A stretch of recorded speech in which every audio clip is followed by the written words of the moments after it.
한자어로 표현한 말이지요. 그래서 전반기에는 우리가 고난주간, 고난주일날 맞추어서 저희들이 성례식을 하고 10월 달에는 이 셋째 주 주간 가운데 저희들이 성례를 진행을 합니다. 성례의 지정은 우리 사람이 정했거나 또는 우리들이 만들어서 정한 것이 아니라 우리 하나님께서 지정해 주신 귀한 예식입니다.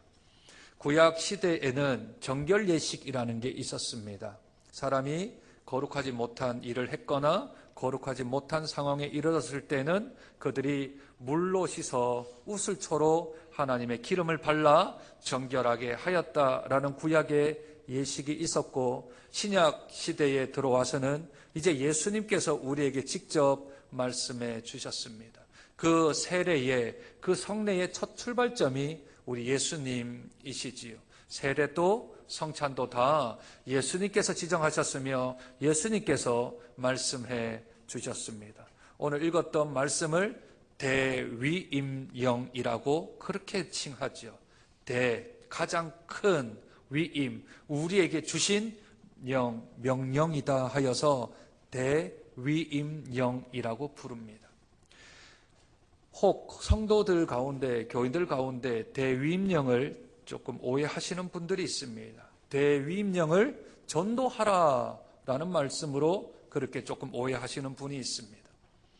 대위임령은 복음을 전도하라라는 말이 아니라 예수 그리스도를 복음을 전해서 그 사람이 하나님을 믿는 제자가 될 때까지 만들어라 하는 것이 대위임령입니다. 그러므로 복음 전도가 대위임령이라고 하는 것은 그 명령의 반 정도밖에는 이야기하지 않는 것이며, 전체는 그 사람이 예수를 믿을 뿐만 아니라 그 사람이 예수 그리스도의 제자가 되는 선까지 나아가는 것. 그래서 오늘 읽었던 본문 말씀에 보면 너희는 가라라는 명령으로 되어져 있어요. 너희는 가라. 어디까지요? 예루살렘과 온 유대와 사마리아와 땅끝까지 가라라는 사도행전 1장 8절 말씀과 연결을 시키면 너희들은 가라라는 명령어를 하고, 두 번째 명령어가 너희는 가서 모든 민족으로 예수님의 제자를 삼아라 하는 명령이 두 가지가 나옵니다. 제자를 삼아라. 그러므로 복음을 전하고 마는 것이 아니라, 복음을 전하고 끝나는 것이 아니라, 복음을 전했을 뿐만 아니라 그들을 한 사람들을 예수 그리스도의 제자로 삼아 만들어가는 것까지 우리에게 주신 것이 대위임령입니다. 그러므로 우리들은 우리 한 사람들이 다 예수 그리스도의 제자가 되어 그렇게 살아가기까지 자라가야 하며, 예수 믿지 아니하는 사람들에게 복음을 전하는 것뿐만 아니라 그 사람들이 제자가 될 수 있도록 옆에서 기도하고 도와주고 이끌어주는 역할까지 하는 것이 예수님께서 하신 마지막 대위임령이지요. 그러면 제자로 삼는다는 게 뭡니까? 제자가 된다는 것은 어떤 것입니까? 제자는 어떤 사람들이 제자라고 말을 합니까? 그 제자를 잘 몰라서 예수님은 그 뒤에 세 가지로 우리에게 어떤 사람이 제자인가, 어떤 사람이 제자로 살아가는 것인가 라는 것을 오늘 세 가지를 통하여 우리에게 알려주고 있죠. 그 첫 번째가 아버지 하나님, 아들 예수님, 성령으로 세례를 베풀어라. 첫 번째가 세례를 베푸는 것부터 예수 그리스도의 제자의 출발점입니다. 저와 여러분들이 세례를 받았다면 우리들은 제자로서의 출발점은 진행하고 있는 것이며, 여러분 가운데 세례를 아직 받지 않은 분이 있다면 이제는 내가 복음을 믿는 것부터 시작을 하고, 그리고 나서 복음을 믿고 학습을 받고 세례를 받는 순으로 진행을 해야 하는 것이 제자가 되어지는 첫 번째 길이지요. 그 다음에 너희들은 제자가 되기 위해서 세례를 베풀고 난 다음은 내가 너희에게, 예수님께서 이 성경을 통하여 너희에게 지시한 것, 분부한 것들을 가르치고 지키게 하는 것. 그들에게 가르치고 가르칠 뿐만 아니라 그 사람들이 지켜나간다면 그 사람들이 제자다라고 말씀을 하고 계십니다. 그러므로 우리들의 제자가 되기 위한 첫 출발점은 세례부터입니다. 세례를 받지 아니하면, 내가 세례 교인이 되지 아니하면 예수 그리스도가 제자가 될 수 없고, 예수님이 우리에게 주신 명령을 첫 번째부터 준행을 하거나 지킬 수가 없게 되는 것이지요.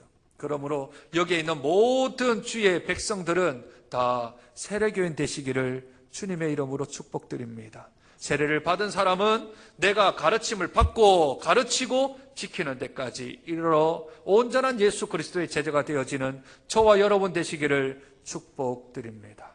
그렇다면 이미 받은 사람, 또 앞으로 받아야 할 사람, 그 세례라는 것이 무엇인데 우리들로 하여금 제자가 되기 위한 첫 출발점으로 우리에게 제시를 하고 있습니까?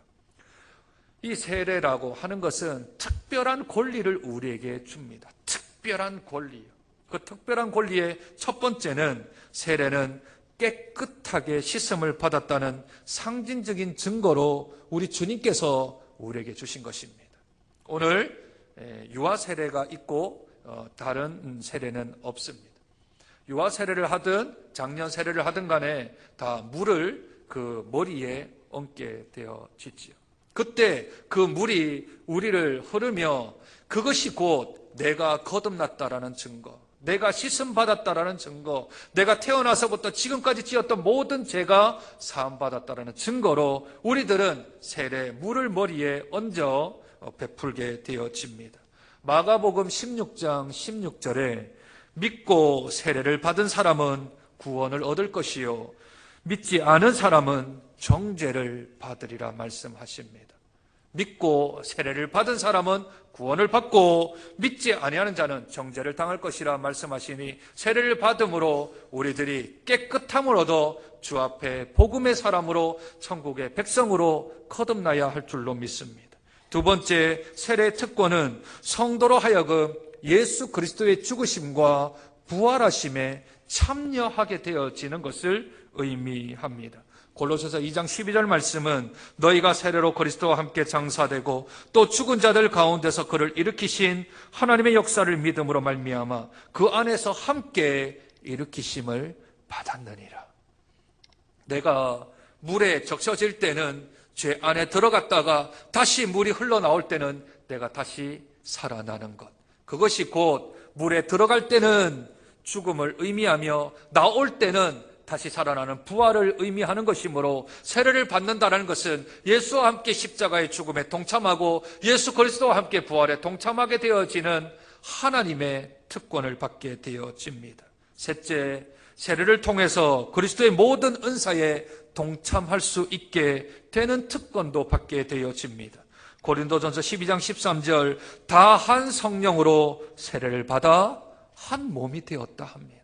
세례를 받는 교인들은 예수 그리스도의 한 몸, 한 지체가 되어지므로 하나님의 일들을 감당하는 모든 교회 구성원의 일원이 되는 것이지요. 그러니 세례를 받지 아니하면 교회 교인이 될 수 없습니다.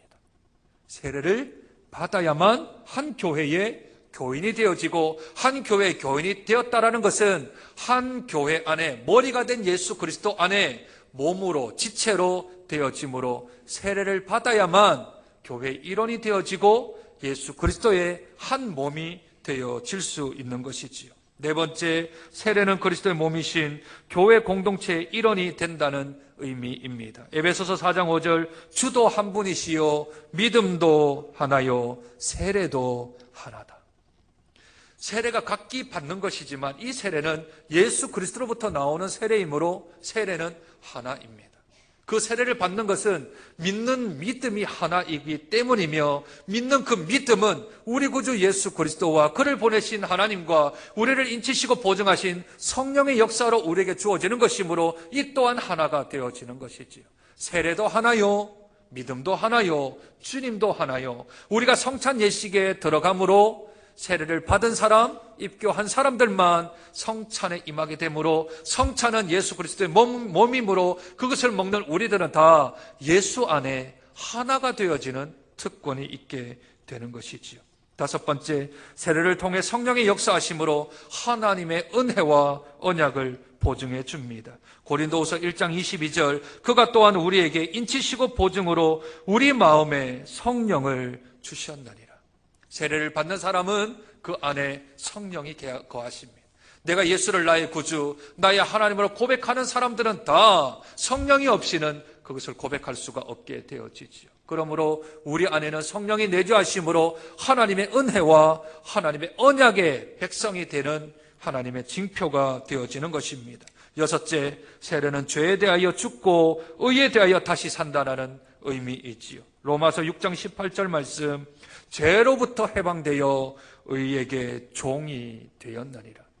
죄로부터는 우리들이 다 죽고 의로부터는 하나님 앞에 종이 되어서 이제는 바르게 살아가는 것, 이제부터는 올바르게 살아가는 것, 이제부터는 올곧은 삶을 살아가는 것, 그 시작점이 세례를 받는 자의 특권입니다. 마지막 일곱 번째, 세례는 구원의 표로서 오직 선한 양심이 하나님을 향하여 찾아가는 것입니다.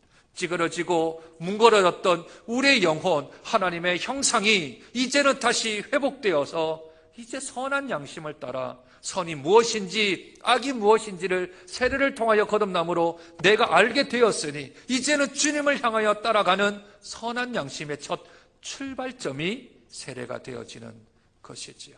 그러므로 이미 세례를 받은 사람들은 이 7가지의 특권과 의미들을 잘 깨달아 알아 내가 세례 교인으로 살아가야 할 것이며, 앞으로 내가 세례를 받아야 될 사람들은 이 특징과 의미들을 잘 깨달아 알아 주님 안에서 세례 교인으로 살아가야 될 줄로 믿습니다. 그러므로 세례의 의미를 반드시 깨달아 알아 그 의미대로 살아갈 뿐만 아니라 그 특권을 누려나가는 저와 여러분 되시길 주님의 이름으로 축복드립니다. 하나님 아버지, 은혜와 사랑을 감사합니다. 너희는 가서 모든 민족을 제자로 삼아 아버지와 아들과 성령의 이름으로 세례를 베풀고 내가 너에게 분부한 모든 것을 가르쳐 지키게 하라. 볼지어다 내가 세상 끝날까지 너희와 항상 함께 있으리라 약속하신 주님, 이 시간 우리가 세례의 의미와 세례의 특권들에 대하여 말씀을 통하여 다시 한 번 더 살펴보았습니다. 저희의 삶이 얼그러지지 않도록 세례를 받은 사람은 세례 교인답게 살아가는 은혜가 있게 도와주시고, 행여나 우리들이 세례를 받아야 할 사람들은 다시 한 번 더 하나님의 은혜 가운데 주께서 은혜를 베풀어 주셔서 믿음의 사람들 되어질 수 있도록 하나님 은혜를 더하여 주시옵소서. 존귀하신 하나님의 은혜가 있어 하나님의 큰 능력이 있는 복된 사람들 되어질 수 있도록 주님 은총과 은혜 더하여 주시옵소서. 존귀하신 예수님 이름으로 기도드립니다.